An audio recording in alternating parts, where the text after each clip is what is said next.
Fountains of lava.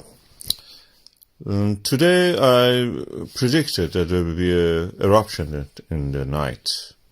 It was not magic. It was based on the seismic data. I was listening, practically putting my ears on the railroad as if, and listening to the sound of coming of magma. Magma was rising. I could hear it. The Earth's crust is very dense compared to the other material. Mantle even is denser.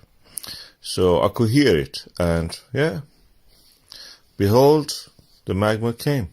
It was on the way, it was arriving. The earthquakes, the very tiny amounts of earthquakes, but there's a lot of them, were coming from the movement of the blocks of rocks and rising of the lava among the rocks.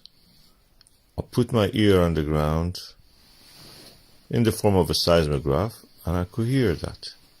And here you are. Beautiful eruptions.